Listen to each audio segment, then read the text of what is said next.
This is Appetite for Distortion. Try it again!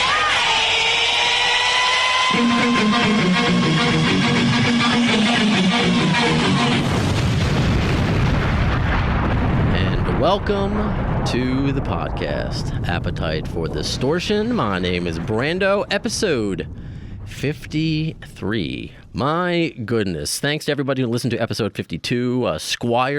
Mike Squires was in studio with me from Duff McKagan's Loaded. We became BFFs. He should be making me a new theme song. Yes, new theme song. My God, you're already laughing at me. My special co-host for today, and I mean special as in a friend and the helmet special, Joe Pontillo. I am wearing a helmet, but that's for legal reasons. Yeah, so Joe Pontillo. Can't believe I'm on a Guns N' Roses podcast. I've never listened to a single one of their songs. I flat out refuse. You liar. You liar. Chances are you don't know who Joe Pontillo is. Well, unless you're from the NYC area, or if you do, oh my God, thank you. Or if you're a Mets fan, because I know you've done some things for not directly for the Mets, but if you've watched New York 1 in the last 5 years, you've probably seen me. Yeah. Well, Joe Pontillo is a local NYC comedian, and we've been friends since, we knew each other at Hofstra, right? We had one class together. Yeah, I didn't have friends at Hofstra. Neither did I. But I knew you enough to kind of remember your name when I ran back into you like 6 years later. I remember you making a November Rain reference in class, and no, you did. We were talking about like the piano. You're like, "Oh, can you play November Rain the piano?" I remember that's the only thing I do. I'm like, I kind of like this kid. That probably wasn't even me.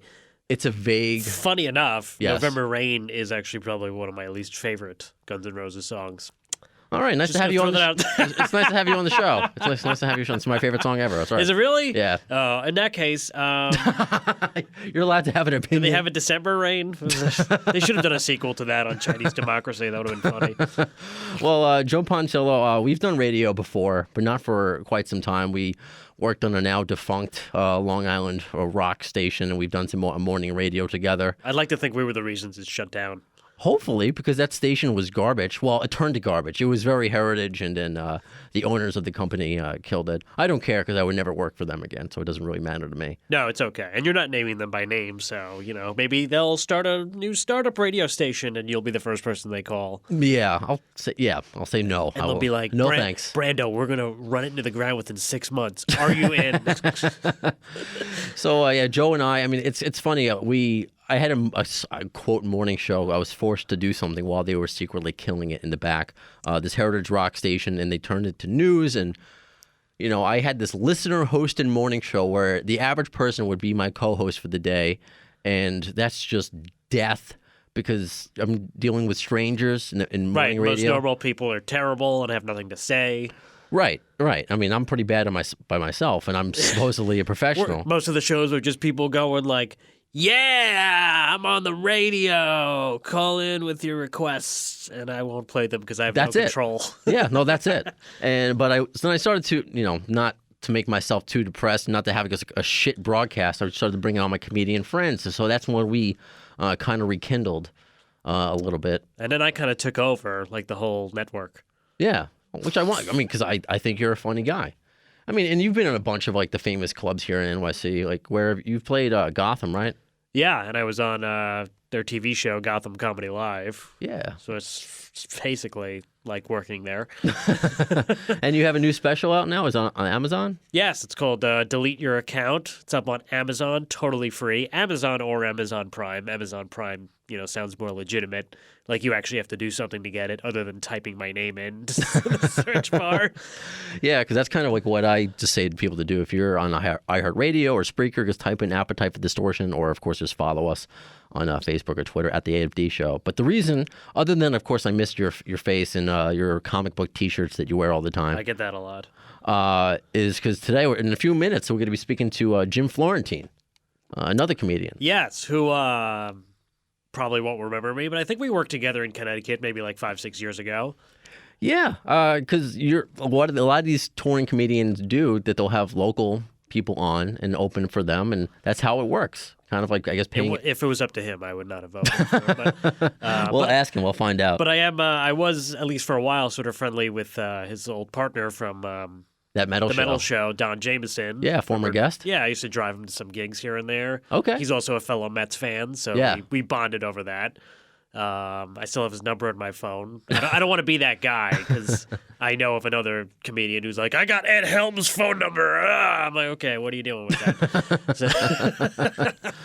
Yeah, so I figured because since I've been doing this podcast and since my former co-host Scotto left, I mean, yeah, I'll do some episodes by myself and the guest, but I get annoyed. Too much Brando, too much Brandon is enough for me. So I like to bring on guest co-hosts to, not just break up the monotony that is me, but they can also, help out with the guest of the day. Yes. So that would be with Jim Florentine, things that you can help relate to him in the comedy world. Because he just came out with a new book that we're going to talk to him about. Just full of just angry, what is it called shit. again? Everybody is awful, parentheses, except you. I can relate to that. Yeah, although I'm going to ask him, I was kind of worried reading it because I really thought I was going to read about, me, because I know I do. You specifically? Not me. Well, that'd be weird. Yeah, that would be weird. Why am I in your book? Yeah, we've never met before. No, just dumb shit that I do that I know I hate myself for that I thought it would have been called out for. No. Because I think even in the byline. Wait till my book comes out. Yeah, right. But since while we're waiting for him and since you're co-host for the day, this means you're going to be part of one of my corny segments, and maybe this will be something that Jim Florentine hates, and that's sound bites. So you're going to be part of our news segment. Oh, news! Caught you off guard. did not see that coming. I caught you off guard. So we're going to get to a couple of GNR news stories while we're waiting for Jim. First one is that Steven Adler's Appetite, officially announcing dates down under in Australia, which is cool, has yet to announce who the band is. Says the lead singer is going to be somebody we know, someone really famous. So Wait, he's just throwing together a band on the fly? He's had Adler's Appetite before. Okay. When he was, had nothing to do with GNR anymore. And, I see. And, they brought him back for a couple shows. So he's like a spin-off band. Yeah, he wants to be in Guns N' Roses again, but for whatever reason, we fans continue to speculate why. Maybe he'll do one-offs again, but he's going to be performing Appetite in its entirety, and we'll be doing a QA with his mom for some of these shows. And she has a book out as well, how she kind of survived GNR and Steven and all that. So I can barely. I love my mom. I can barely talk to her for 5 minutes on the phone without looking at the timer. But then he's going to be doing a now QA. You're talking to somebody else's mom. Yeah, so that should be interesting. Will be a very challenging interview for you. Well, we have a lot of Aussie fans, so if you guys do go, let us know. I would love to have an on-field reporter, so to speak, and let us know how those shows go. That would be pretty great. Do it. Also, did I just go through puberty right there? I was like, also. Or you reversed. Maybe. You just undid puberty. Another announcement of new music that is not Guns N' Roses. Slash featuring Miles Kennedy and the Conspirators putting out a new album this fall. And I think Todd Kearns, he knew about this when I interviewed him, but he didn't tell me. He kind of hinted at it. He was like, when the time is right, GNR is doing some dates in the summer, and probably after that we'll reconvene. So he probably knew, but couldn't officially say yes, and I don't blame him for that. But that is happening, and I personally don't think that means Slash is leaving the band at all. He's always jumped around from band to band. What I think it's going to be cool is it's going to be, now that they're all older, they're all going to kind of do their own projects and also do GNR now that they're reminded of what a cash cow this is. The beauty of Slash is you could just slap a long black curly wig on anybody and a top hat, and who's going to know it's not him? Slash isn't real. Exactly. He died in 1988. Yes, I know. So it's nothing but actors. No, it's going to be interesting. Because there are people who are upset about it. Because they just like seeing the people who they love in the band that they love. I know you're a huge Rage Against the Machine fan. Yeah. But you weren't warm to Audioslave? I really hated their first album. Their second album got a little better. And then I guess there was a third album that I sort of forgot about for whatever reason. Honestly, I forget. I like Audioslave, but I was more of a Soundgarden guy. I liked Chris Cornell in Soundgarden, but if you put him in to Rage Against the Machine, no, doesn't sound right. You're right. Never clicked for me. I I use that as an analogy when they announced Axl was going to be doing AC/DC. And I'm like, that's just like, okay, I like Axl, I like AC/DC, but it's like, I like Chris Cornell and Is he going to be singing new stuff with them, or is he going to be? Well, that's also part of covering Shotgun News that there have been. I think it was Angry Anderson. Axl DC. That's going to be the, new band. It's still going to be called AC/DC, but that's where we I guess it's gonna, like the Van Hagar version of it. But it has yet to be confirmed. I saw on Instagram, because everything on Instagram is real. But Malcolm Young said, "Be on lookout for new stuff from us soon." But he doesn't have many followers, so I mean, who knows if that's real? Who died? Somebody died from AC/DC. Somebody died? Didn't they? Yeah. Brian Malcolm something? Young. Malcolm Young. Malcolm Young. I mean, Brian Johnson, the lead singer, he didn't die, but he's had health issues. Oh, okay. So if he kept performing, the doctor said that he may lose his hearing completely. Yipes. I mean, it's really amazing that band lasted as long as they did. I mean, they all sounded like they were near death when they started. Oh, yeah. And when I went to go see Axl DC or AC/DC with Axl Rose, whatever, last year at Madison Square Garden, I had never seen AC/DC before, and it was incredible. I mean, it's like rejuvenated my AC/DC fandom. It was just really weird. I mean, Angus, yes, he looks like, instead of Angus Young, Angus Old. So I've seen it's a meme. Does he make that joke? No, I saw it on a meme. That'd be terrible. I saw it on a meme. Yeah. Hey guys, more like Angus Old. Yeah. So it could be interesting. We're going to get new Slash, Miles Kennedy, and the Conspirators. We may get new AC/DC with Axl Rose. GNR is touring this summer, so maybe they're going to, kind of keep things in a positive light so they don't break up again. Hey, let's all do our own projects, and then we'll reconvene when the time is right. Yeah, I mean, the less that Axl can be around people, the more you can get out of him. I find. Axl, you are the Super Bowl of self-abuse. Are you a horror guy? A horror guy? Yeah, you like not really. All right. I mean, life is pretty horrible in tone, so I'm into that, if that's what you mean. Okay, because that's from Friday the 13th, Part 4. Oh, was it? And I'm just so proud that I found those sound clips. I think I wrote a joke years ago about Axl Rose being the only musician who a fan could just run up to him on the street and be like, "I think you're fantastic," and he'll be like, "Piss off!" And like, why?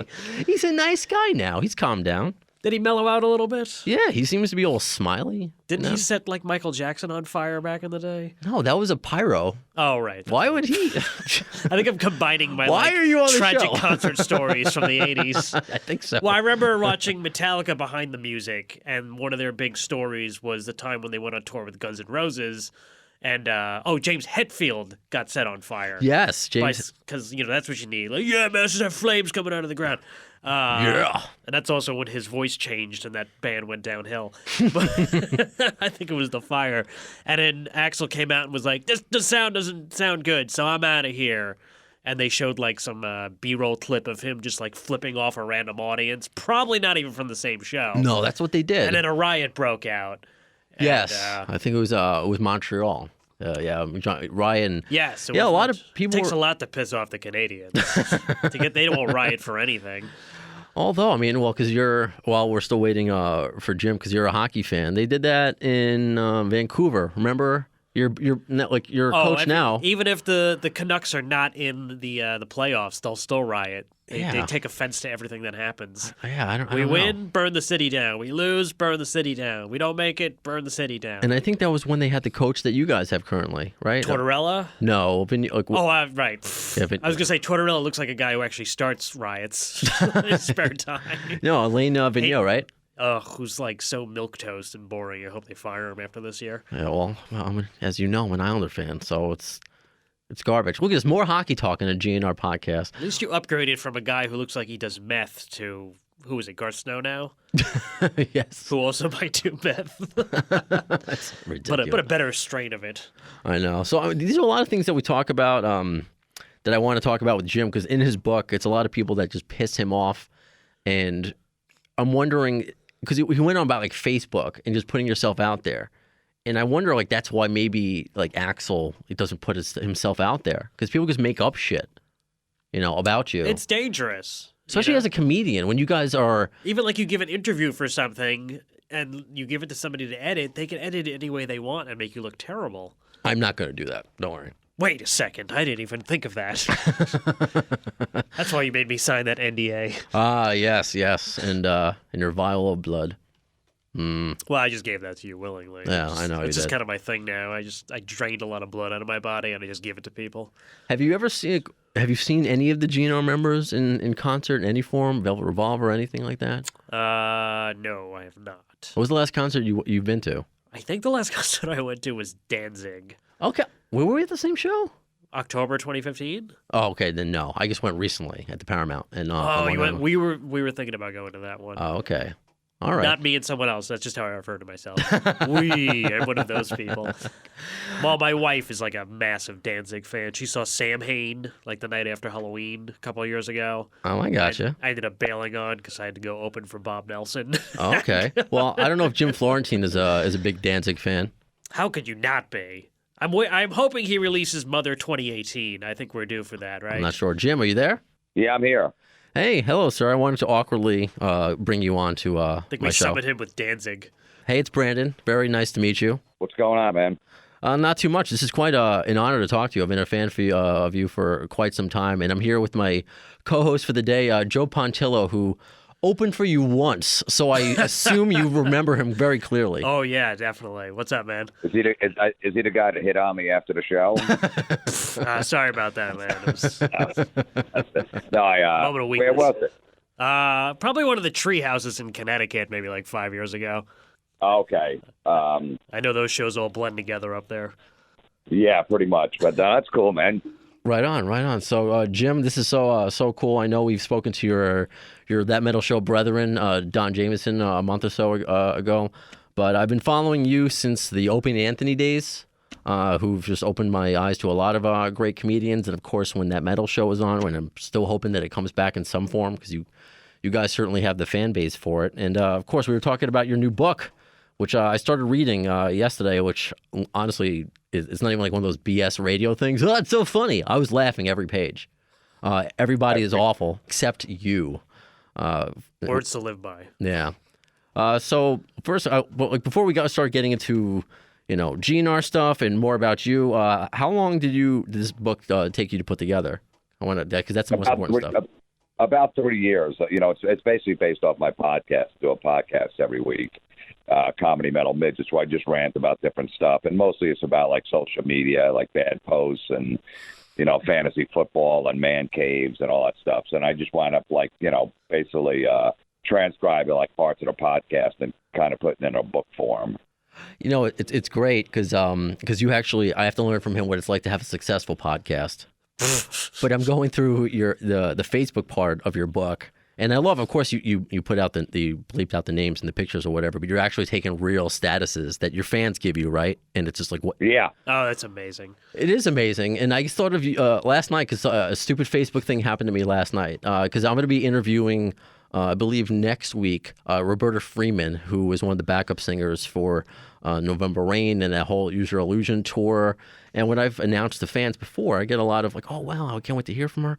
And this one guy was like, who? And that shit pisses me off. Just like who and the who cares. People are always very negative to you on Facebook, I notice. Why? So your profile picture looks like you're easy to bully. Well, I'm 5'6" and Jewish. What do you want from me? But you helped me kind of with like my anger and knowing how angry you are with the Facebook. So it was a very excellent start to the book. Well, because I could see through a lot of these posts because a lot of them. That social media posts are basically people either bragging, looking for attention or sympathy, and sometimes they try to make it a subtle way or whatever like that. But I could see right through that crap. That's what they're trying to do. Like the woman that writes, just puts a post up. I'm on my way to the hospital and nothing else. 373 likes. Are you okay? Comments. Likes. Are you okay? Oh my God! If I lived in New York, I'd be there for you. Please keep us posted. Thoughts and prayers. Just checked into the hospital. yeah, and then after like 35, comments, an hour later she writes, "Oh, it was just a sore throat." The worst alarm. I know, and the worst thing is, and tie it into rock and like what we do, like what Bret Michaels did after he got hit in the head with it was like something on stage, like this Stonehenge thing came and hit him in the head, and he took a picture of himself in the hospital, of course with a bandana because I guess that's surgically implanted on him. It's like, why did you need to do that? I don't know. You're just asking for. again, you're just asking for sympathy. Like when you have friends, like real friends and He's letting family. the fans know he's okay, and he can still rock with the bandana. I guess so. But Jim, again, thank you for coming on. And I want to, of course, because you're obviously a big rock guy, and that's why it was so cool with that metal show. With me being in radio, and I grew up listening to Eddie Trunk, but to have you and Don Jameson on, and me being a wannabe comedian, me just being Jewish is just, I think I'm a comedian. I guess that's how it works. I don't have the work ethic to actually do what you actually do. But I know you do touch on it in a little bit in the book, and that's how you got into metal and into rock. And that was through your older brother? Yeah, I had two older brothers that were into hard rock and metal. So when I was a kid, I was like 12. They were 17. So they'd be driving around in their car. I'd be in the back seat. And, plus I shared a room with them. So it was just Ted Nugent, AC/DC, Judas Priest, Iron Maiden, Black Sabbath, constantly. So I had no choice but to listen to that. And I really learned to like it over the years, Van Halen. And they would bring me to shows when I was a little kid, so it was great. So were you it was just strictly metal, or is it I know Van Halen isn't really metal, but what were you listening to before your brothers got to you? Was it Raffi? I don't really remember nothing. Like my dad tried to get us into 50s music. He was in the 50s, which I didn't mind that stuff. But as a 10, 12-year-old kid, I wasn't going to really like that. But I really wasn't into. I was more. I don't know. I wasn't into really music then. But then when they started bringing it around, the softest I got to music that I liked was Skinner. I always got kind of Southern rock too. So that was pretty much. I wasn't a big Beatles fan. The Stones, that I didn't come till later, but it was just right off the bat. It was AC/DC, Sabbath, pretty much the ground zero, right? And then Ted Nugent, Aerosmith, that kind of stuff. A little Boston was in there. I remember Boston and the Cars, a little bit of that, but pretty much it was just full on hard rock and metal. Okay, right on. I like that. So then how did the comedy come about? Did you want to do anything in rock at all? I mean, did you try playing an instrument, or you just liked listening to metal and rock, and that was just never No, I tried, man. All my friends were in bands. I was a big music fan and stuff, but I just had a talent for music. I tried singing lessons, tried to play guitar, but I was a lefty, and nobody could teach me because all my friends were righty. They're like, I don't know how to play lefty, Mm-hmm. Go get them from Tony Iommi, So I just didn't have the talent for that. So I was like, and I just, I always see David Lee Roth in interviews being how funny he was and stuff like that. I'm like, man, I got to get up on stage somehow, and then when Dice and Kinnison came along and I saw those guys bringing a rock star kind of mentality to comedy, where they, playing with a band and Dice had a leather jacket on, telling dirty jokes. I'm like, man, I gotta, I'm going to try to do something. I'm going to try this. And once I went on stage once, I'm like, this is what I want to do. There is something about rock and roll and comedy that works. Why do you think that is? I was DJing too on a radio station. There was a station in New Jersey, this little station where at night you could play whatever you want. So I would just bring in my metal records. I had a 4-hour show. It's just playing metal, and then they gave me the job as the morning guy. But then they wanted me to play Phil Collins. So I'm like, I'm not garbage. Playing studio. And I was DJing at a rock club, so I was the heavy metal DJ on the Friday night and all that stuff. So I was just trying to figure out. I had my own DJ business, and then when I saw the stand up and I got up on stage, I'm like, this is it. And how long have you been doing it? Because you've been around for such a long time. Yeah, 91 I started. Wow. Pretty much, yeah. I went a couple of times before. I'm pretty much around 91, yeah. What would you consider your first break when you were, or how did your parents initially react when you're like, oh, I want to be a comedian? I can't imagine, did their dreams of you being a doctor just completely die? Oh, no, they wanted you to be a preacher. They knew that. No, they wanted you to be a preacher, right? Or a priest? Oh, yeah, my mom wanted to be a priest, yeah. Yeah. Okay. Yeah, that dream died pretty early. That I like, too, because you find out a lot of, the rock stars, they had, a religious upbringing. And just Jim, you say in your book, you just went the metal and the rock way to rebel. 100%, yeah. I mean, that's what I did. So I just, listening, because I remember bringing Ozzy Osbourne albums home as a kid, and my mom's like, you can't have this in this house, because he had the cross on the Blizzard of Oz cover, and she thought he was Satan at the time. She was biting heads off of bats and doves and doing all the pissing on the Alamo. So, he was, Judas Priest. She didn't like that name because Catholic Judas Priest. So it was Highway to Hell when I brought that home. My mom's like, you can't have Highway to Hell. You can't have this in the house. I was like, yes, I can. It's all hypothetical. Don't worry. Yeah. So, and then I just got into that, and then, eventually started doing a stand-up. Pretty much, just took it from there. And so what would you consider like your first, like when you realized, like, hey, I can make this as a living instead of like, I enjoy doing this, but when you realized you were successful? Because you weren't, that metal show was later on. When I started making enough money to pay my bills Mm-hmm. and get by, I knew, to me, I made it. I'm like, I can't believe this, that I'm making like $400 a week.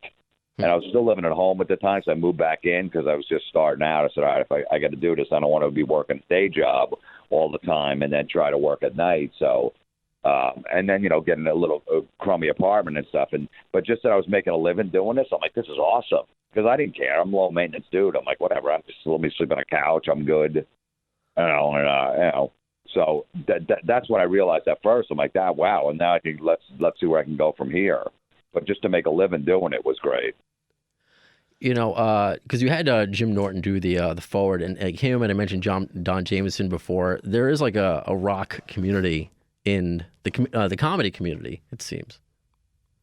So yeah, well, that's how me and Jim bonded, because I started a little before Jim, and I was running like an open mic night in New Jersey, and Jim came down because he wanted to be a comic, and we just started talking about Black Sabbath and our love of Black Sabbath and Ozzy, and that's how we became friends.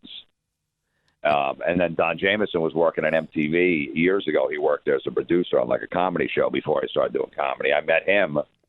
It was funny because this comedian, this guy Rich Franchese, he was a friend of mine. I was trying to get in like the New York clubs, and I had long hair at the time and stuff, and they wanted nothing to do with me. They thought I was just some like dirtbag comic. They wouldn't give me the time of day.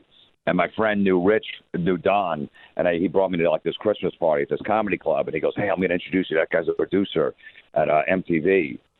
And he knew Don. He goes, hey, Don. He goes, I want to introduce you to this comedian. This guy's Jim. He goes, he's from New Jersey. He likes heavy metal and strippers. And Don's like, really? And we sat and talked for 4 hours. And that's how we became friends. He likes heavy metal. He's from Jersey and strippers. I think they still have your original headshot up by either the comic strip or some club. I guess it's when you have long hair. Yeah.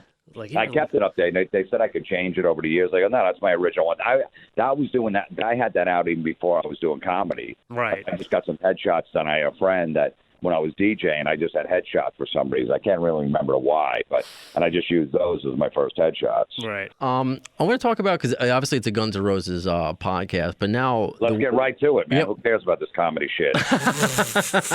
Over comedy at this I love it. Well, I want to. No, because I'll tell you about Guns N' Roses. Okay, so I'm DJing, right? Uh-huh. I'm into like Kerrang magazine over in London. I love that magazine because they were breaking bands before the States, and I'm reading, like all these metal magazines. So I'm in the scene. I know what's going on. I'm always looking for the new band because I'm DJing in rock clubs, so I want to, play new music. And I was just I loved getting an album in, first before anyone got it. And I always go, man, listen to this band, and turning my friends onto it. So I remember Kerrang magazine was going, okay, there's these two bands from America that are going to be huge, and we're not sure if it's going to be this one. It was either Guns N' Roses or Faster Pussycat. Their debut albums were going to be released on the same day. Okay. And they weren't sure which band was going to be like the next big thing. So I heard about these guys before, and I'm like, oh, man, I got to check this out. So the day it came out, I got Appetite for Destruction with the original cover, that's band. Okay. Wow. It's almost like, looking back at it, it's almost like, football. It was when Peyton Manning and Ryan Leaf were coming out of football, out of a draft. They go, we don't know which one. Who are you going to choose? Who are you going to choose? Who's the future of the NFL? They said either one. You can't go wrong with either one. Yeah, one's going to end up like robbing people's houses for pills, and one's going to be one of the greatest quarterbacks of all time. So. And nothing against Faster Pussycat. They had a decent career, and they're still around. And sure. I just saw them on a Monster Rock cruise, and they're great. But but that was a big hype on those two. So when you listen to both of those, being in what did you think? What was your initial impression? What did your older brothers think, since they were, you've kind of followed them? What did you think? I thought, that Faster Pussycat was a little more glam. I wasn't sure, and I thought Guns N' Roses was like a heavier version of the Rolling Stones at the time. So I was trying to tell my older brother Joe was more into now the Stones and stuff like that. He's like, it's pretty good, but it's a little too heavy. It's not great. He's like, it's not the Stones. That's all. I'm like, all right, whatever, and I just.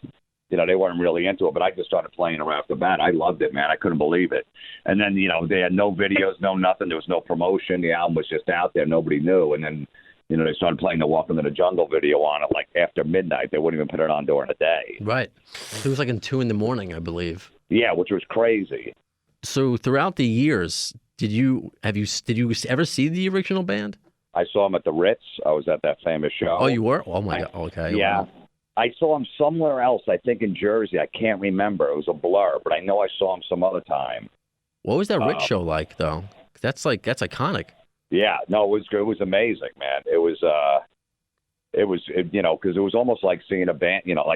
Obviously looking back now, it's easy to say, but like seeing a band before they're going to be huge, like they're going to be an arena band, and you're like, man, I can't believe it. So no, it was a great because I was into the hair stuff a little bit. But then when Guns came around, I'm like, this is, and I like Motorhead and Metallica and Megadeth, like some thrash. So I wasn't so much like but so when Guns came around, I'm like, this is nothing like what's going on out there as far as the Poisons and the Warrants and stuff like that. So I really took a liking to Guns N' Roses right off the bat, and whenever they came around. But I was there, and I also went to Giant Stadium when they did the Paradise City video when they opened for Deep Purple. I think it was an Aerosmith. Yeah. Yeah, I was at that show, too, because they went on at like 3 p.m. That's incredible. You were on like the 2 most iconic Guns. I mean, there are a lot of iconic shows, but I mean, those are up there. The fact that you were at both of those, did you know that they were filming the video at that time? That they were? I know, because I think it was for MTV, right? Well, Ritz was for MTV, and I don't know if they made any sort of announcement at Giant Stadium. But they said like, oh, we're going to use footage, or if that happened after the fact. Like, did you see cameras around? For either, I think they might have said that they were doing a video for Paradise City.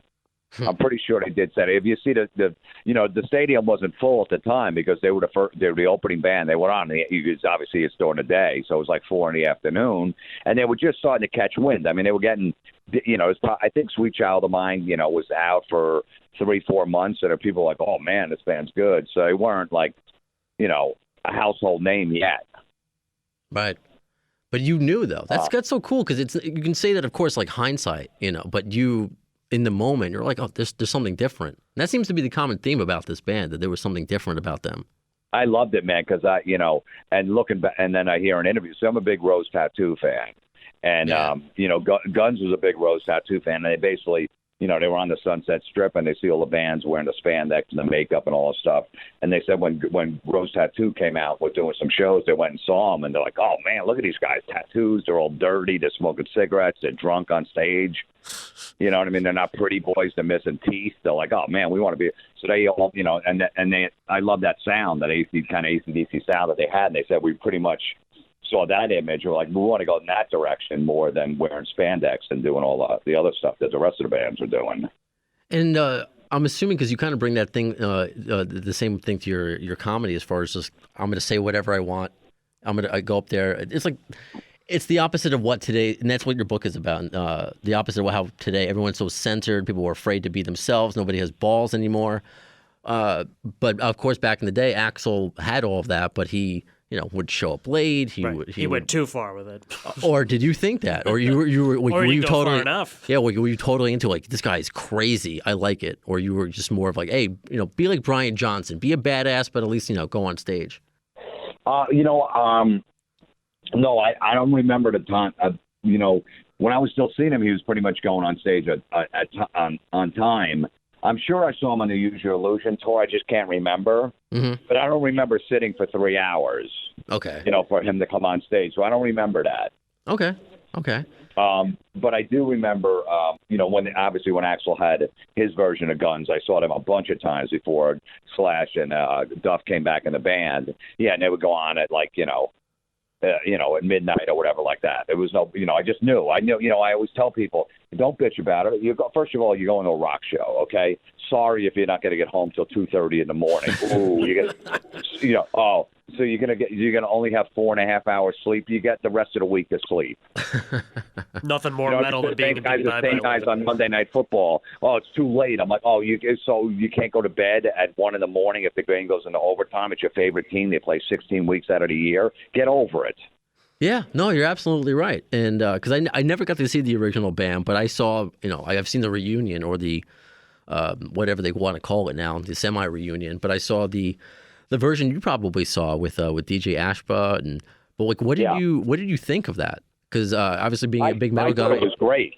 Okay, I loved it, man. I mean, I thought it was really good because I just, I didn't think they were ever going to get back together. I didn't think any of those guys were going to talk again. It was never going to happen. So I'm like, all right, well, this is what I'm gonna go see. And they were putting on amazing shows, 3 hours, and it was great. Look, it wasn't the original band, obviously, but I'm like, all right, this is what I got to, So I was okay with it. All these years later, the fact that you've already been successful in comedy, and when that metal show was on, and you have had Slash on, you've had Steven Adler on.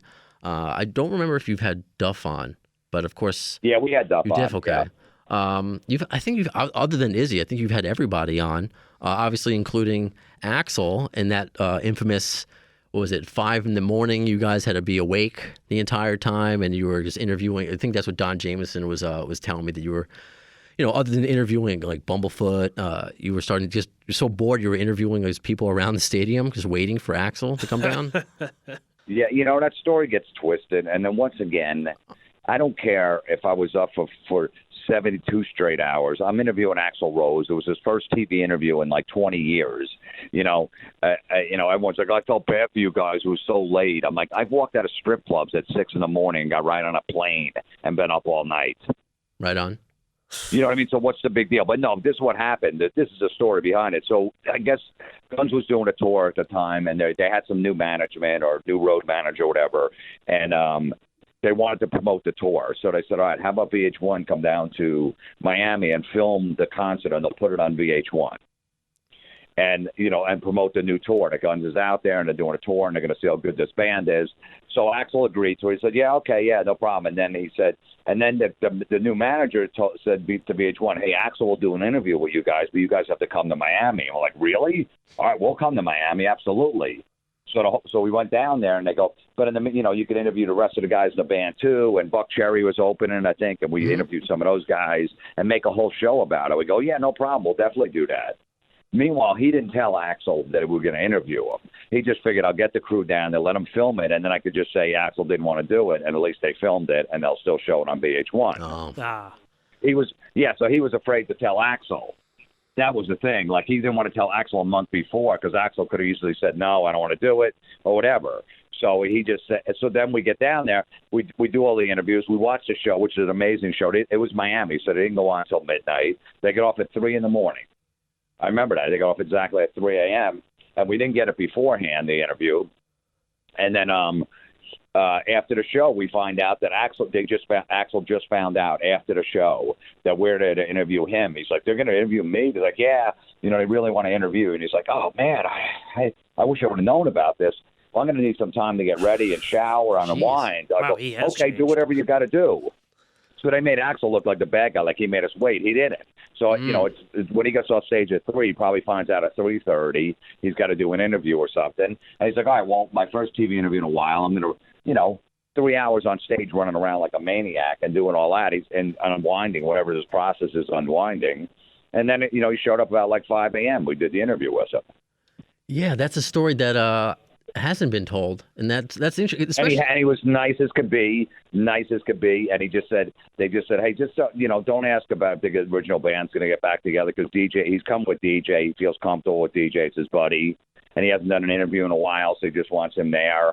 We'll go, all right, no problem. And that was fair enough, you know what I mean, with the guy, with DJ sitting right there. Hey, when's the original band get back together? Sure. Everyone's asked that a million questions. He wasn't going to give us the exclusive and go, it could be in a couple of years. Sorry, DJ.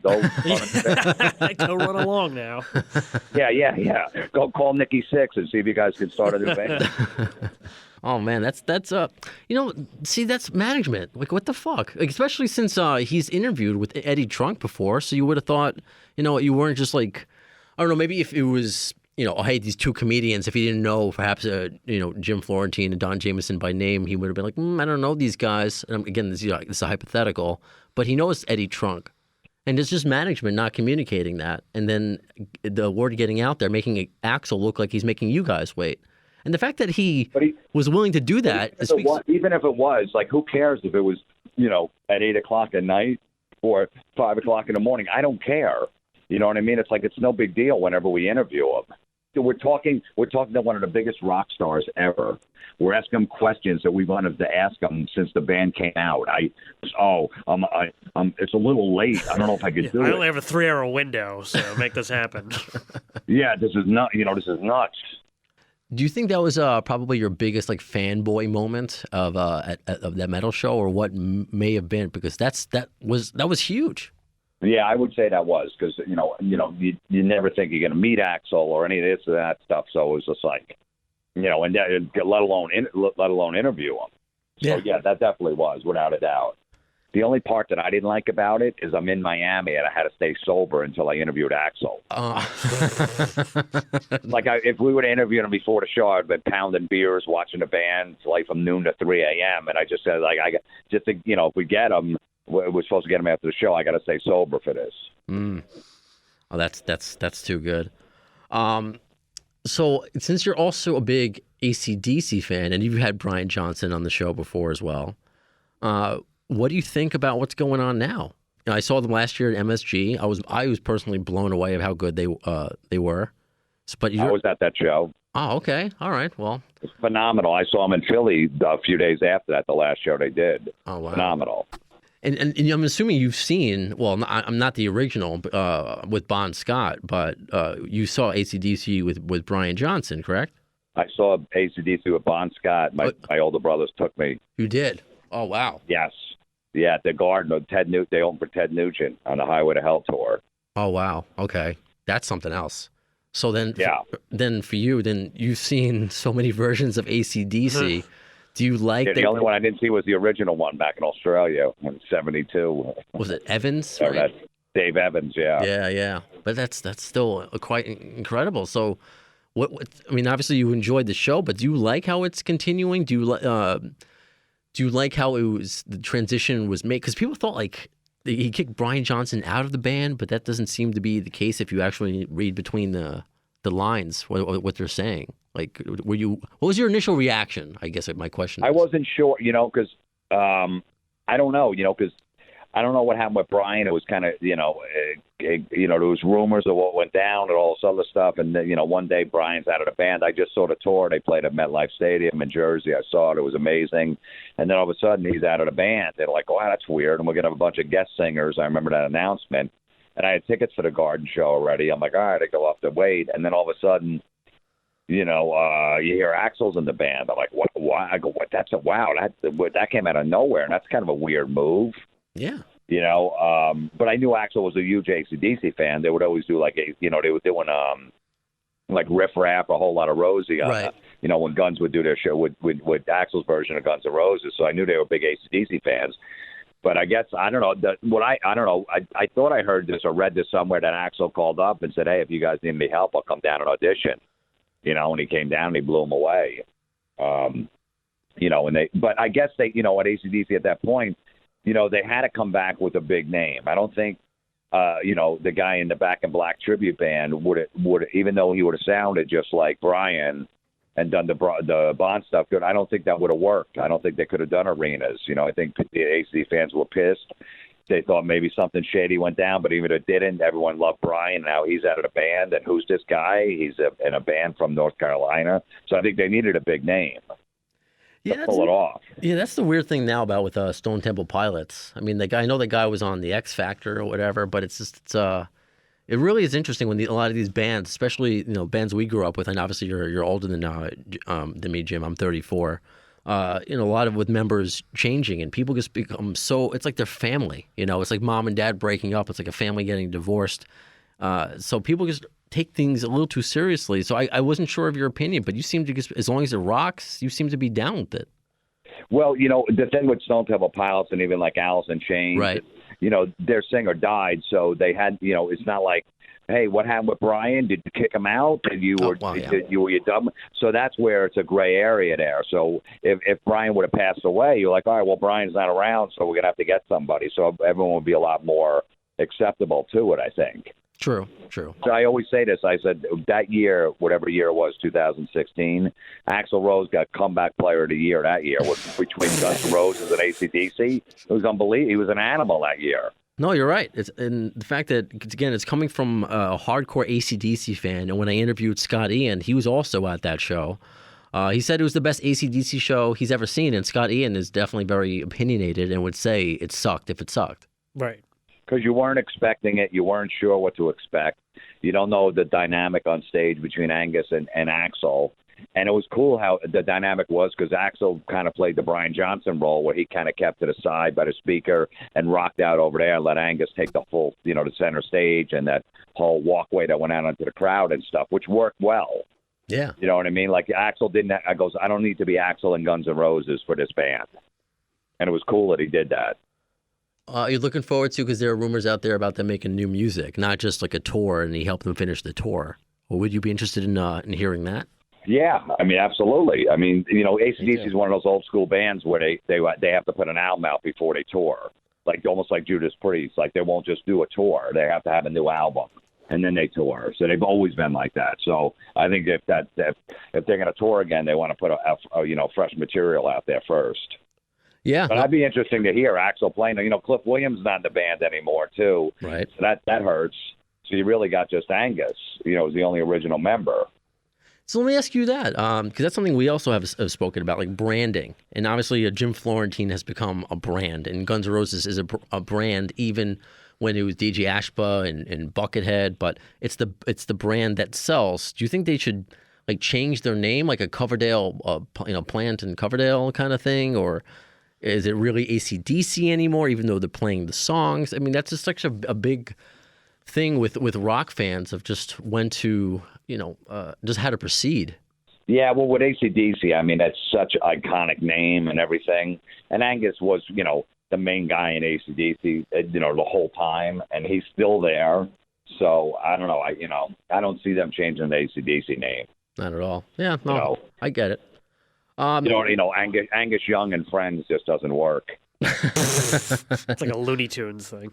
Yeah, well, I mean, it could have been like Angus and Axl, like Plant and Page, but they weren't like Led Zeppelin again. Right. Maybe maybe they will if they're going to do this. If they're going to really do a new album and another tour, maybe they'll just they'll do it because they originally it was just Axl was going to fill in on those 10 or 11 dates, and then they didn't announce what was going to happen after that. So maybe they will. Yeah, perhaps.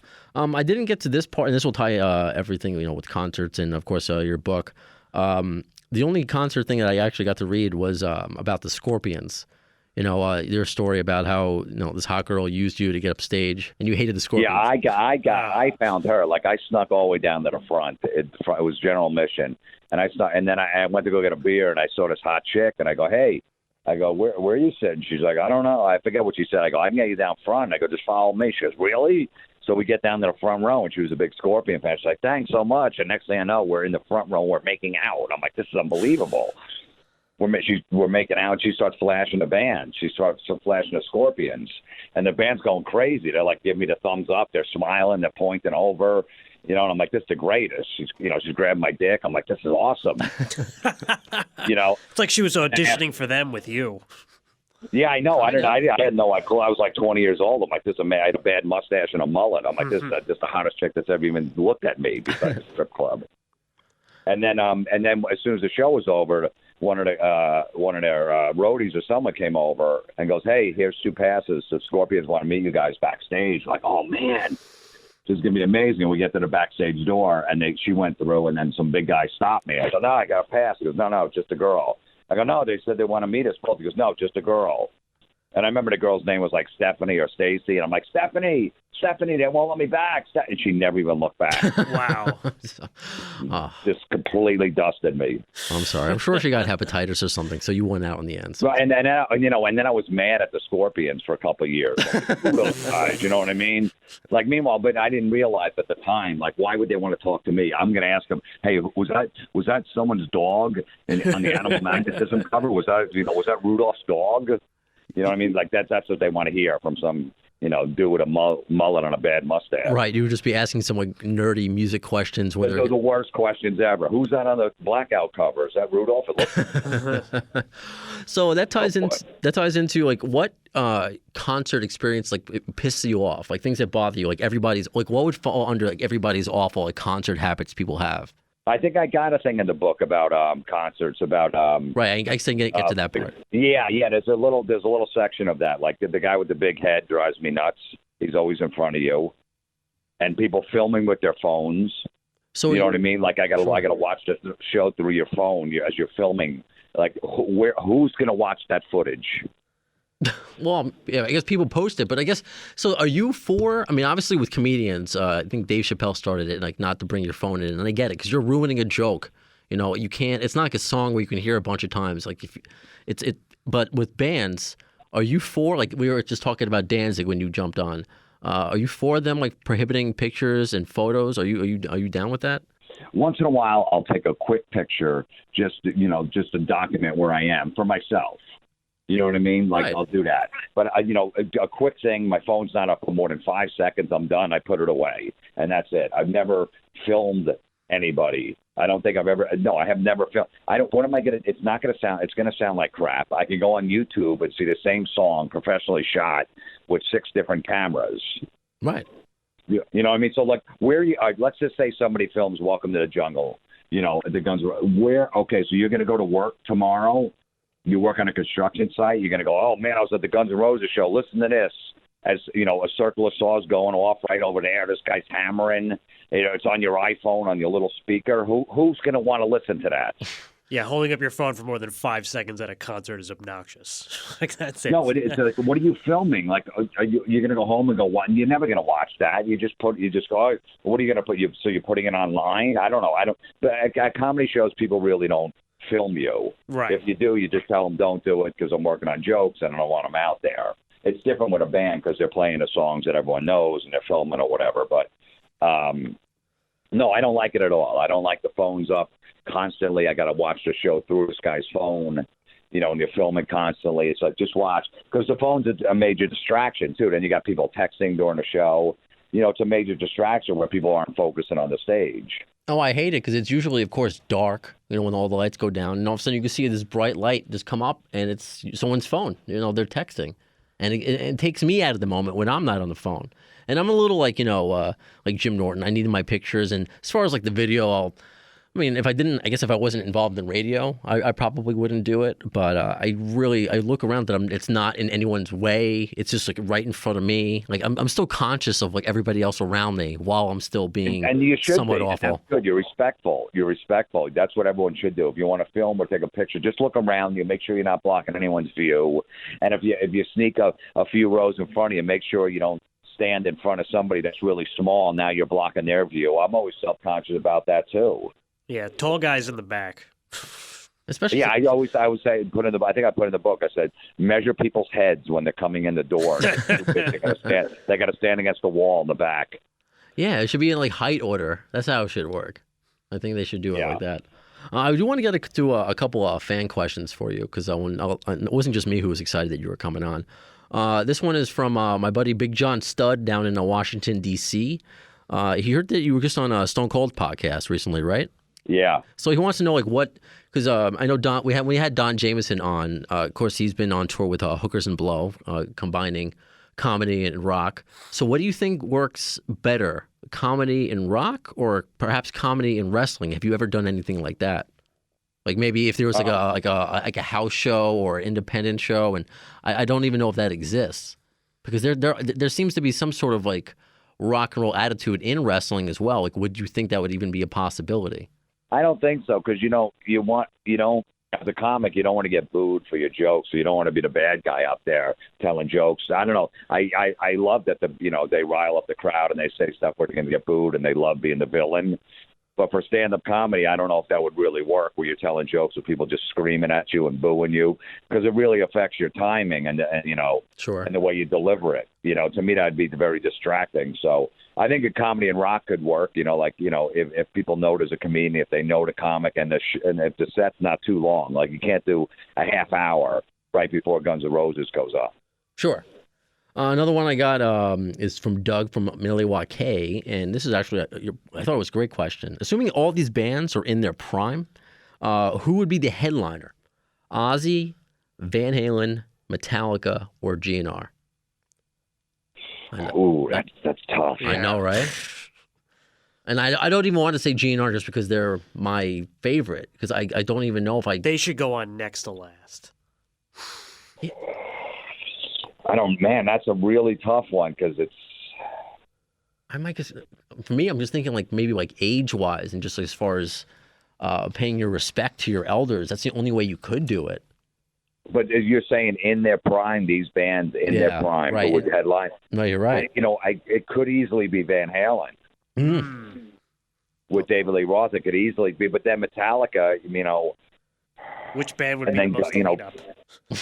Would be the most what? Cleanup afterwards. That's how I would do it. Like, who would make the most mess? Right. Ozzy bites a bat's head off. Got to clean that up.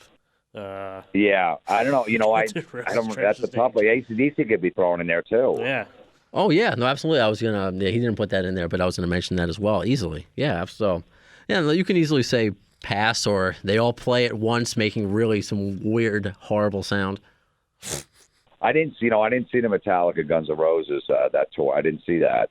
What was the? What would you think the best concert? What would you say? Probably is the best way to phrase it. What would you say the best concert you've ever been to has? Man, I've been to so many. I don't know. Right. It changes all the time.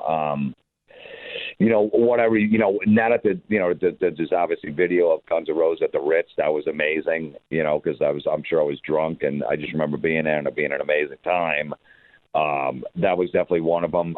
Seeing AC/DC with my son, with Brian Johnson at MetLife Stadium when my son, he's 7. At the time he was 5, and he knew like half of AC/DC set list, and he was rocking out to the same songs as me, and I saw them as a kid. That was a great moment. He saw the Axl version too of AC/DC, so he's seen them with Axl and Brian. Well, that's cool. Boy.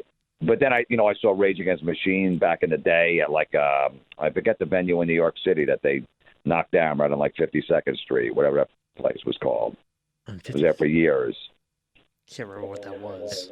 Whatever, yeah, but held 2,000 people. I saw them back. That was insane. So I don't know. There's been so many shows. And then when Sabbath got back together, in midnight, 90, I don't know what it was. 99, Pantera opened for them. I saw that show, and so there's been a lot of them, man. I don't know. I can't really answer that. No, that's a good enough answer. So you're doing what for your son, what your brothers did for you, which is just. Oh yeah, he's totally in the. He's been to 17 shows. He's 7 already. That's the most badass kids. Because I did what my dad did is when he's in the back seat, he can't go anywhere. So you just play your music and drill it into his head, and he doesn't know anything else. Just because it's his formative years where he's just absorbing everything. So I've been playing metal. I had the Metallica, AC/DC Lullabies. Oh, okay. CD I had those CDs, and he'd be listening to that, and then just playing music and constant music all the time for him, and so he loves it. So you're going to help the future of rock and metal, because it's just, especially here in America, it seems it's. I've been worried about it. It's in a weird, you son of a bitch. It's in a weird place.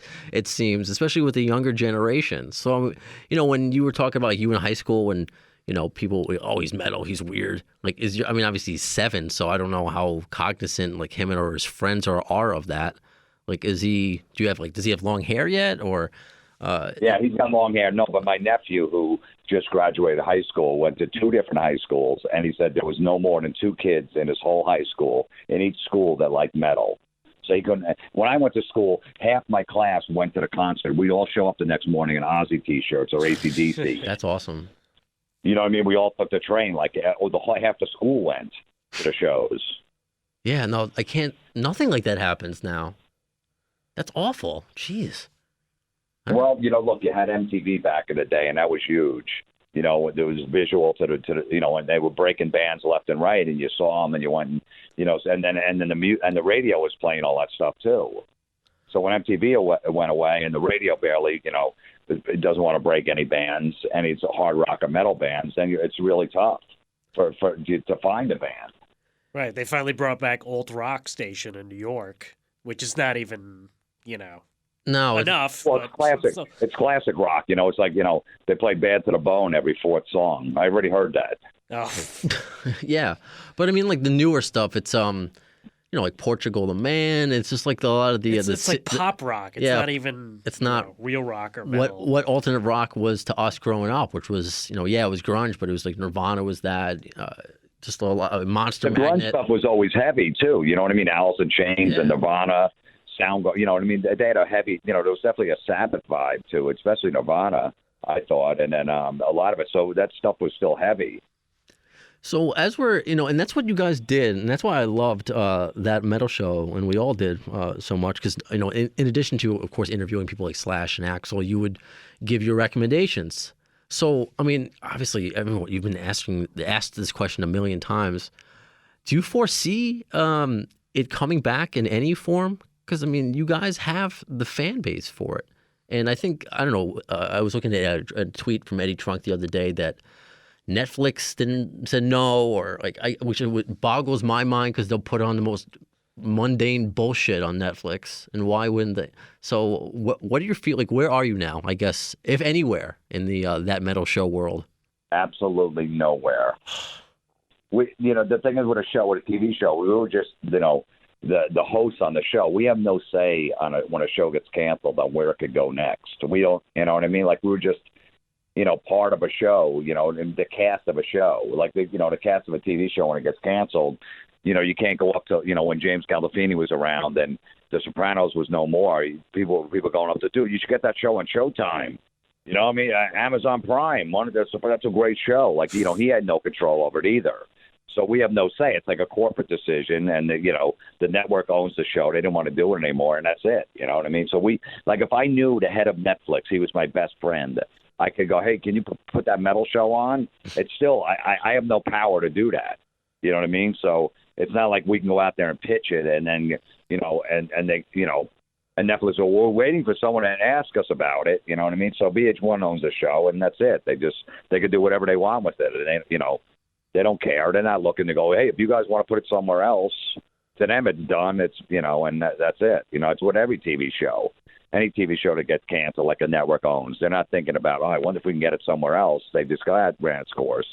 See, that goes back to the branding thing, because I would just say, you don't need to wait for them. I mean, the show is you, Eddie, and Don doing your thing. I mean, that was this it. metal show. Right, or another metal show. Well, okay, but the problem, look, all right, so I heard that an agent went out to try to shop it, like to say, hey, there's a version. I don't know if we could do that metal show, but these three guys are on the show, and they went to Hollywood, and nobody in Hollywood ever heard of the show. Wow. It was completely off everybody's radar. We live in a small world where we watch that show, we're into that music, but the general public has no idea. That's why, that show was perfect on VH1 Classic, on a little channel that no one cared about, and they just showed the show over and over again, and people found it and liked it. If we were on Spike TV after UFC fight, and we had the bass player in Warrant on as our first guest, people like, what is this? You know what I mean? Like, if we'd go from 3 million people that watch UFC to 50,000 that would watch that.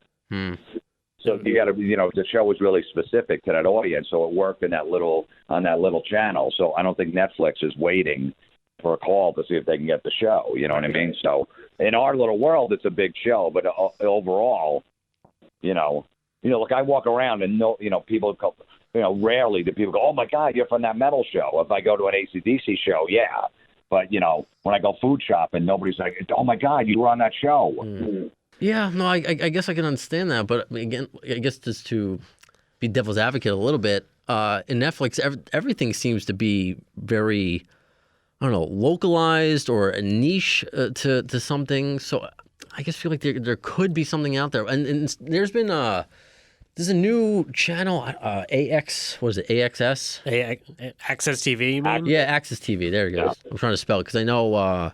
That has a lot of rock programming as well. There seems to be still rock kind of channels. So I still have, like you give a shit, but I still have faith that something will happen. Have you ever thought about even doing, of course, with Eddie being in radio, like even just doing a podcast about it? Yeah, possibly. Yeah, Eddie's got a bunch of stuff going on. We all do. Maybe at some point. He does a Monday through Friday show on Sirius, Right. a talk show. Then he's got another show on Monday night. He does a podcast. He's got a regular radio show in New York. And he's hosting all these big festivals and stuff. So he's got a ton of stuff going on. Me and Don do too. So who knows? Maybe at some point. But like if you're going to do a podcast, you want to have the guests on. It's more of a visual show. Yeah. No. I think for if we're going to get together and do something. So who knows? Down the road, you never know. Sometimes TV shows come back. Look, that Goofy show, which I never watched, Will and Grace, Yeah. was off the air for 11 years, and it came back on Netflix. I don't understand. But it was 11 years, and that was a big show back in the day. Yeah, no, same thing with Full House. That show, which was mainstream, should have been back on another network after a year, and that took 11 years to come back. Yeah, same thing with Roseanne's coming back next so week. You never know. Some upstart company that was a big fan of that metal show, that owns a network, and go and call VH1 and say, hey, I want that metal show. How much do I have to pay for the rights? And maybe they're willing to give it up, whatever it is. VH1 say, all right, I might need $1 million. We want $1 million, and you can have the show. And if someone's going to cut a check, I don't know what that would be, $1 million, then they can do whatever they want with it. Well, I'm going to keep the faith because, I have no reason to watch cable anymore. Please do. I got friggin', I got a mortgage. I enjoyed watching it, and I hate watching television.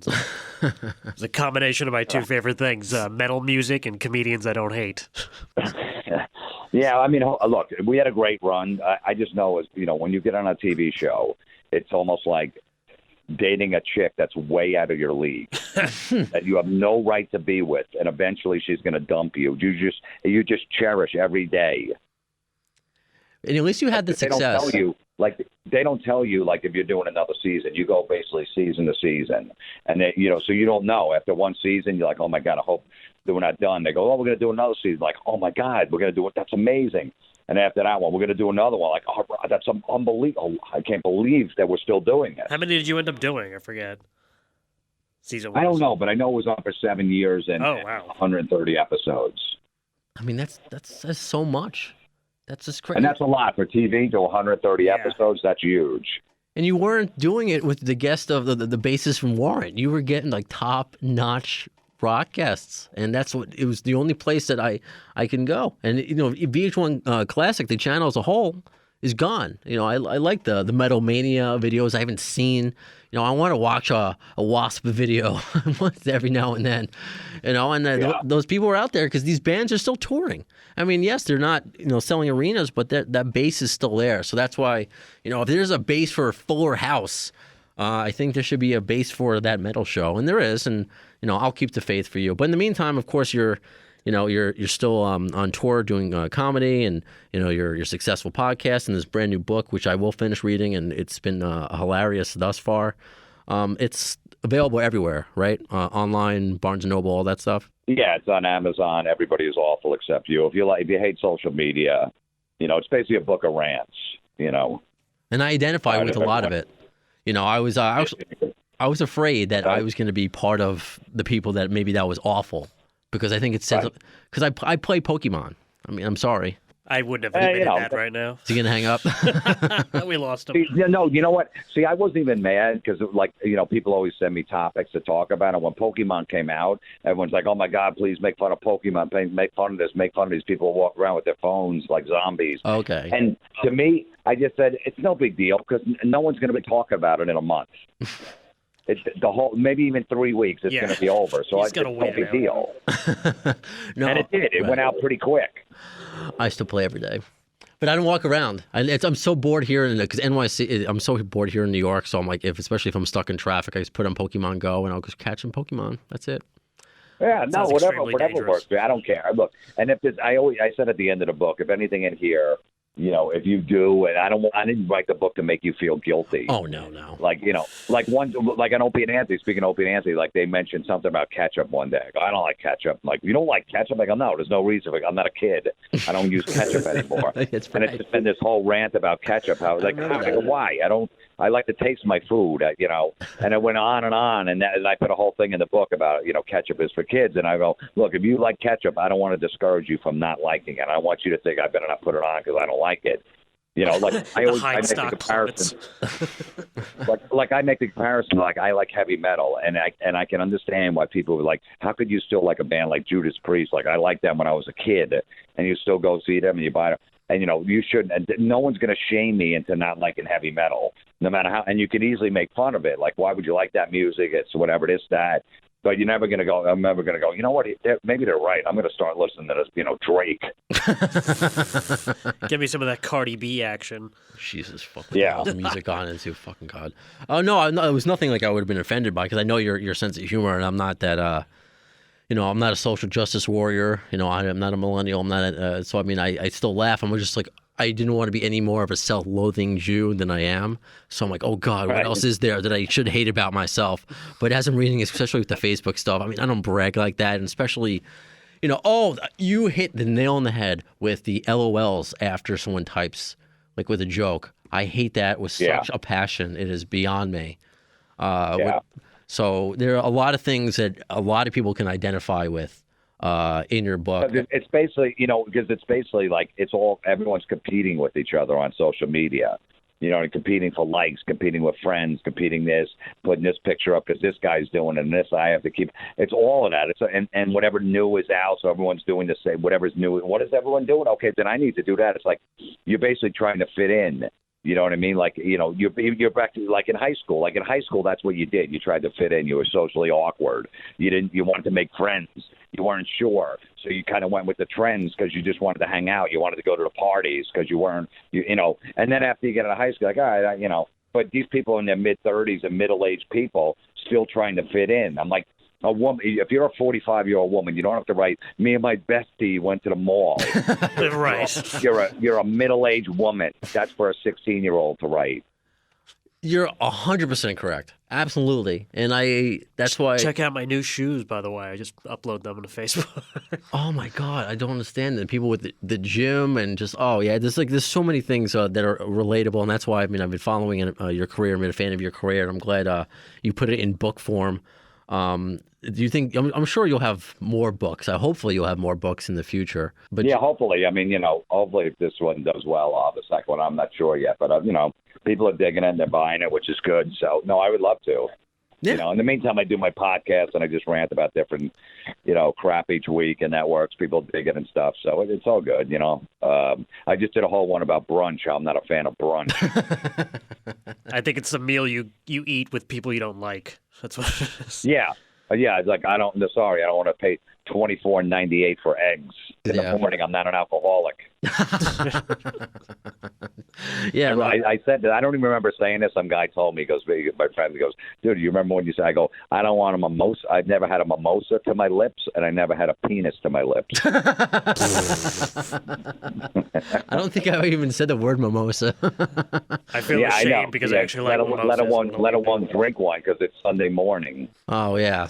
Yeah, so there are a lot of things that I certainly relate to, and I'm sure our audience can relate to, especially the rock stuff, and the Scorpions is just one story that I got to. And I sort of speaking of guns again, real quick. I went to their first show. Well, their second show back. The first one at Vegas when Axl was in the Throne. I flew out there for that one. Okay. How was that? Not the club show in L.A., but when he was the first, it was amazing. That was up there in the top 10 best shows I've ever seen in my life. Just that Axl and Slash were on stage, and Axl was it was great because Axl was had to stay there in the Throne, and he was just looking over and watching Slash. He goes, man, did I miss that guy? Man, look at him. You know what I mean? Like it was a great moment. It goes to show you, I think, with a lot of these bands that we grew up in love, that there could be that they broke up, but there could be an opportunity later if the stars align to get back together. If Slash and Axl can make amends, it seems to be. I don't know. Who knows? Maybe one day there will be a Sammy Hagar Van Halen tour again. I never thought that would happen. I went to the Rock and Roll Hall of Fame when Guns got inducted. Okay. I flew to Cleveland for that. I was there for that, which was great because Steven Adler wore that Metal Show T-shirt and Jam, which is amazing. But after that all went down, I'm like, there is no shot of this band ever getting back together. I put it at 0%. because it was so and and Axl knew what they were doing. The Rock and Roll Hall of Fame just put him in because they wanted the original band to get back together to play on their stage and give them big publicity. And Axl saw right through that. He goes, "No, I'm not doing that." That's why I wrote that letter. He's like, "Stop using my name. I'm not coming. I know what you guys are doing." Yeah, he wanted to do it. Well, at the time, he didn't think it was ever going to happen. But if he was going to do it, it was going to be on his terms and not be forced into it. It was, because he could have never done it at that time because they didn't make up. He can't just show up and go up there and sing with them because then his version of Guns N' Roses, no one's going to go see that anymore. Right. They go, "No, I want to see the real. You guys did it once." So, he's like, "No, it's not the right time for this." And he knew what the Rock and Roll Hall of Fame was doing. So good for him not showing up there. It was kind of, I knew it wasn't going to happen. Like, there's no way. But I know, Axl's just going to just go, "Okay, I'm good now." I just thought they would never, ever, ever do it. I thought if it was going to happen, the only time it would happen was maybe at the Rock and Roll Hall of Fame when they first got inducted. And then as the months went on before the performance, like that, he's not coming. Then let me ask you, since Steven Adler became a friend of the show, and that was very cool that he supported you guys there. What do you think about him now being on tour with Adler's Appetite, not being in the band? He just announced dates in Australia with his, he wants to be back in GNR, it seems, but it doesn't seem like the feeling is mutual. Yeah, I don't know. Who knows? I don't know what went on there either because they don't really talk about it. Why he's not in there. I know he had some back issues at the time. Maybe he said he was going to play, but then all of a sudden he had to get back surgery. Right. I heard some, but other than that, I don't know. And I'm not sure. And same thing with Izzy. It's like I don't know. What the deal is. Maybe it was over money. Who knows? Why? It didn't happen. Who was going to be in the band? Because when they said they were back together, you still weren't sure who was going to be for a little while before they did their first shows.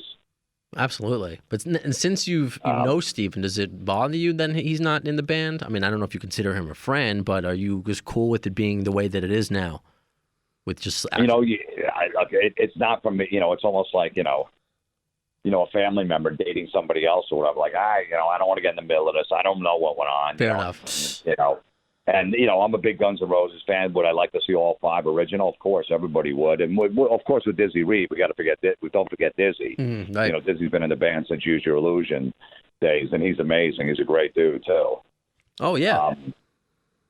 But, whatever. You get what you get. But, then again, that you saw those shows. They were phenomenal.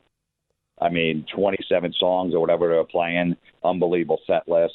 And I like that they put a couple of Chinese Democracy songs in there. I like Chinese Democracy. I knew going in people were going to hate the record because it was never going to be Appetite for Destruction, and it was Axl's version of Guns N' Roses, and everyone was so negative before the album even came out, so it took so long that no one was going to give it a chance. But there's some good stuff on there.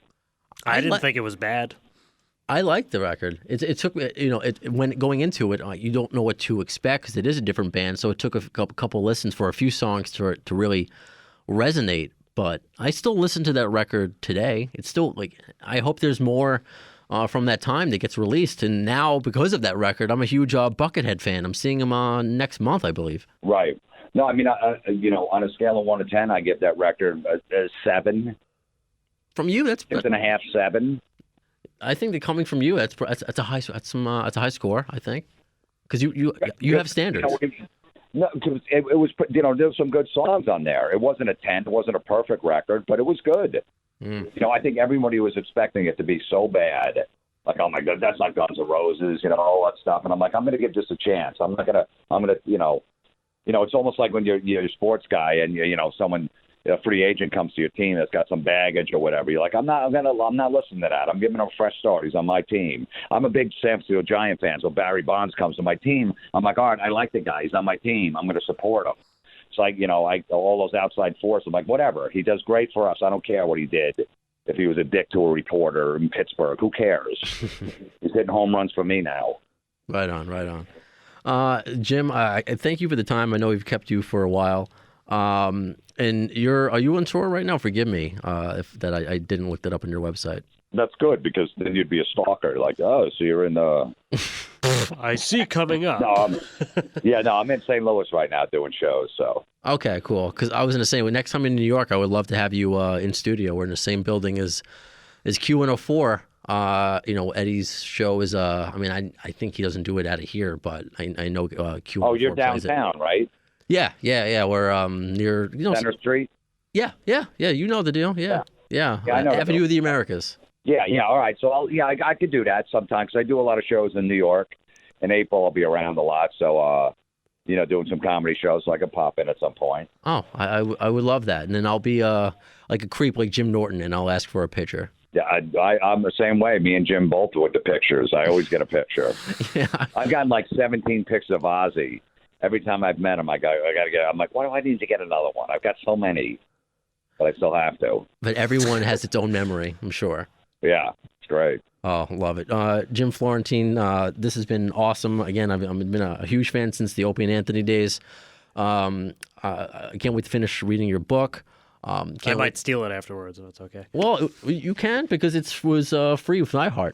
So forgive me, I didn't pay for it. This was the promotional one that I got from iHeart. It all comes together. Yeah, so forgive me. You won't be getting you'll get my money when I go to one of your NYC shows or the Long Island shows. That's fine. That's fine. As long as you're promoting the book, it's all good. Yeah, absolutely. And it's Mr. Jim Florentine on Twitter because I know you're pretty active. And that's, you're pretty active and pretty hilarious on there. Thanks. I'm on Instagram, but I don't post any of the pictures of food that I eat. That's disappointing. Yeah, I know. I just, I just want to let everyone know I'm having a meal, Oh, too good. Jim, thank you so much for the time. All right, cool, man. Take care. All right, see you later. Bye. Later. So that was cool, man. Yeah. Mr. Jim Florentine. I know. There's some awesome rock stories. And that's only part of it. I mean, I didn't get to, because I was in such a huge reading phase when I was younger. It was actually weird. It was when I started commuting to the city for the kind of the job that I have now. Because yes, it's iHeart, but I work under Premier Radio Networks, and that used to be my Radio City Music Hall. And my first professional radio job ever was 3 a.m. to 9 a.m. in the morning. So, nobody on the train. Partially prime time. But it wasn't on air. It was board hopping like a love dedication show. It was ridiculous. Like, just getting your foot in the door, like a professional radio, job, like whatever. And my iPod at the time wasn't enough, the trip. I needed something to occupy my brain more. So I picked up The Dirt from Motley Crue, which are finally making into a movie. And that kind of just spiraled into a lot of other books, and we've talked about we talked to the guy who co-wrote Slash's book, Anthony Boza, and it was so I was in like a really big reading phase at the time, and just I haven't read. I mean, I'm not illiterate. I haven't just actually sat down though and read. I've forgotten how to read. I never learned to read, but I haven't read in quite some time. But of course, with Jim coming on, I'm like I want to be somewhat educated. I hate.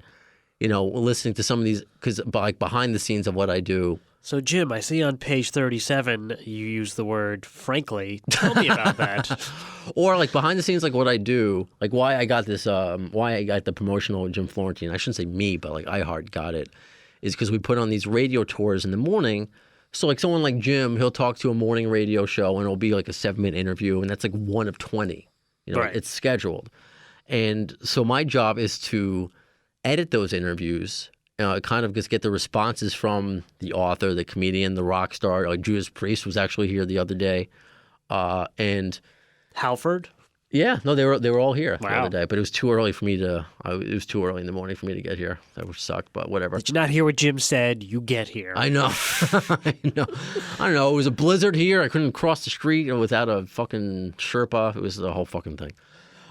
So like we'll take the responses from the celebrity and I'll put them on a prep site so you can kind of like pretend that you're interviewing them. Yeah, it's all smoke and mirrors. That's very bizarre, but okay. I know, but like what I have to do is like I'll listen to like all the interviews that they're doing around the country, and some of these, morning guys are just like, so tell me about the book, and it's just like a stock question, and you could tell they didn't read it.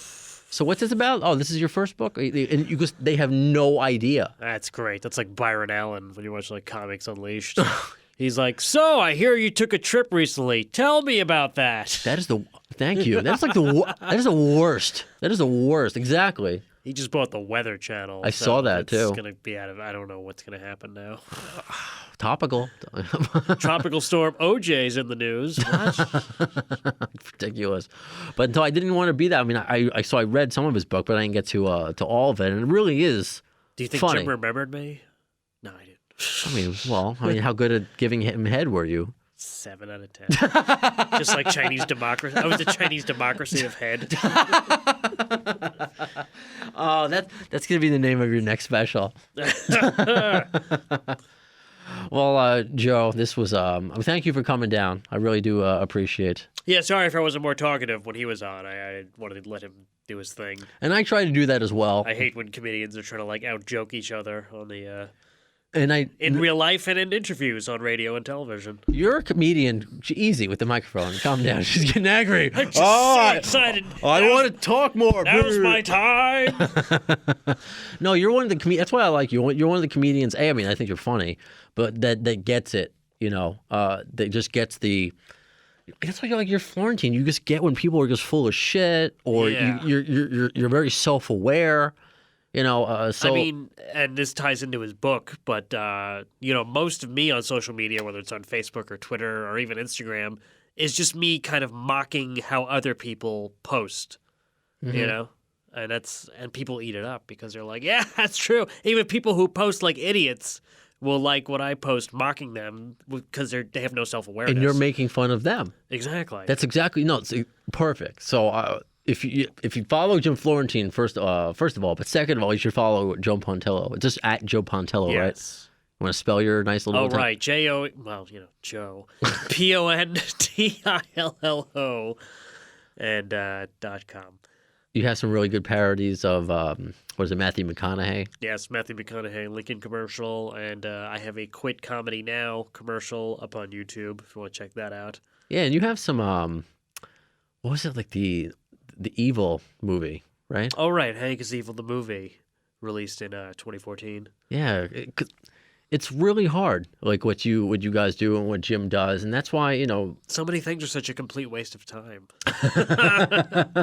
But just to get your name out there, and, you know, he's been doing comedy for, like, how long did he say? Since 91? Yeah. And that metal show... I mean, yeah, it was... I didn't realize they did 7 seasons of that. But that was like so much later on in his career. And you read about it, you're reading about all the failed pilots that he had and Jim Norton had. I mean, it's so fucking difficult. And I compare it to, you know, radio. I mean, yes, radio has sometimes like specific jobs. So I've been on different radio stations. But now it's kind of being like a podcast. I have no idea if anyone's going to listen to it. But I'm very grateful people have listened to now 53 episodes of Appetite for Distortion. Jim has really good cameos in the show Californication and in an episode of Louie. He plays like a hacky road comic. Oh, if yeah. you haven't seen it, that's...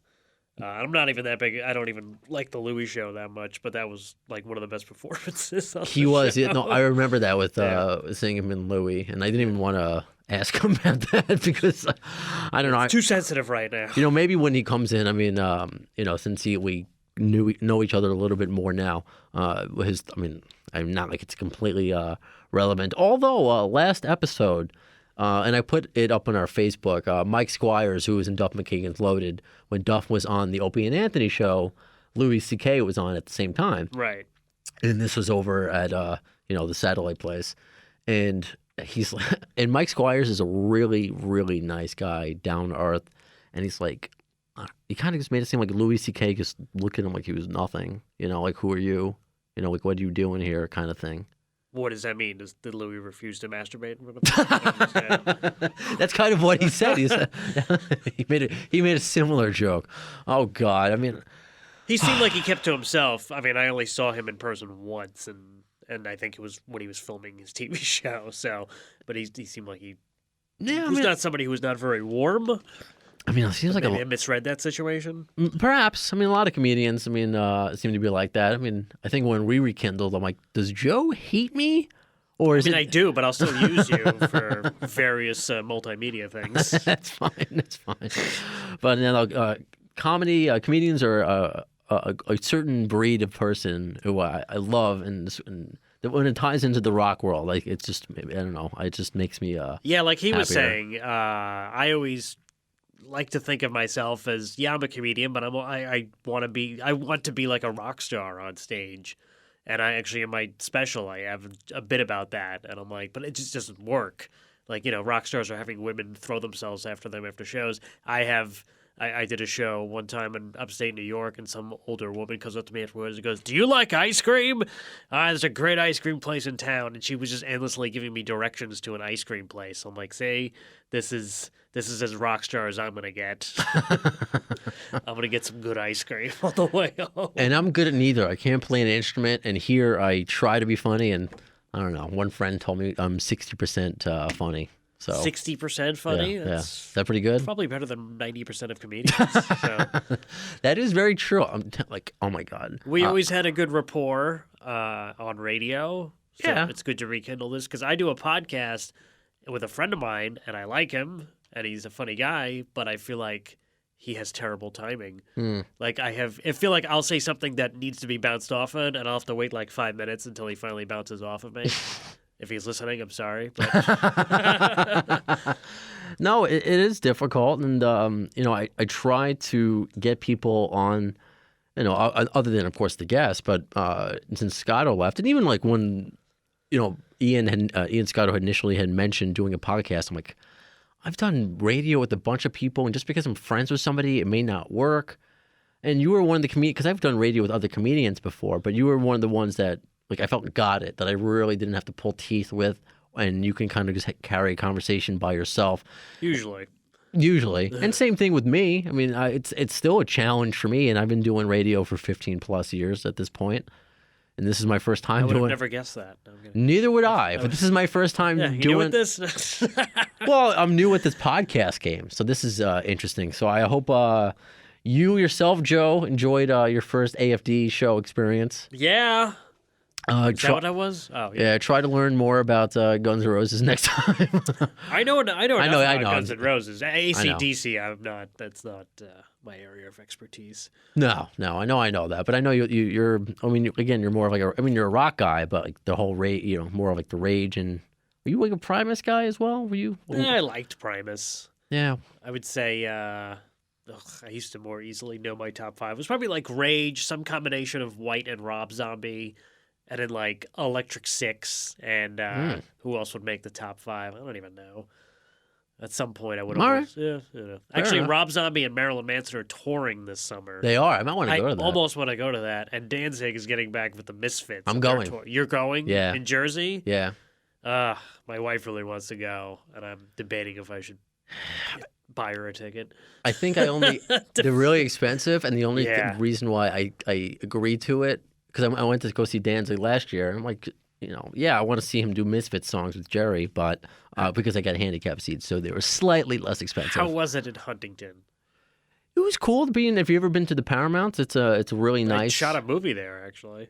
Actually, that was the only time I was there. Oh, yeah? Think about it. You should go. I should have went the other day, but I think I was working. Weird Al was just there. I saw George Thorogood there. I saw the Wailers there. The Hartford Whalers? They tour now? That's great. Well, since Bob Marley is no longer, the Wailers still do stuff. I saw Zappa does Zappa there. It's a really nice. Because we debated going place. to that concert, but then we were like, what kind of audience is going to be at a Long Island metal or rock metal show? I'll end here, and this was really. I felt uncomfortable, and this was at a Danzig show. I'll just say it was a guy and a girl. The girl was dressed, scantily, but nothing like over the top or whatever. The guy who was maybe 6'1", 6'2", skin tight dress, pumps, and was being carried around by a leash by that woman. Okay. And I'm like, okay, this is a Danzig show. Alrighty then. Can't say I saw that in the city. So I don't know. So on that note, I like to end things so awkwardly here. So Joe, thanks. Obviously, thank you so much to Jim Florentine, and thanks to all of you for listening to another episode of the AFD Show. More guests to come, and it's going to be really, really cool. I know I got Jack and Lou coming up. the first photographer for Guns N' Roses, Roy Orbison Jr. Reached out to me again, so we're eventually going to do something. What? Yeah, hopefully in studio. Also, this was cool. He got back to me on Twitter. Johnny Kelly, the drummer for Hookers and Blow, but used to be in Typo Negative. I don't know if you were a big Typo fan, but I was, so that's going to be really... I love Typo Negative, and I love mocking them at the same time. Lucky Peter Steele's not alive to kill you with his giant... I think he'd appreciate that. No, he probably would. I mean, he was on Jerry Springer for Christ's sake. God, I watched that video not too long ago. Oh, so good, so good. So, I mean, just more interviews to come, and it's all thanks to all of you for listening and just making this fun for me and giving me a reason to live. Finally, it's all come together. So as far as when will be the next episode? Well, in the words of Axl Rose concerning Chinese democracy. That's up to you. I don't know if as soon as the word, but you'll see it. You've been listening to the distorted minds of Appetite for Distortion. Follow the guys on Twitter at the AFD Show and on Facebook at facebook.com/the AFD Show. Thanks to the lame ass security, I'm going home. Home.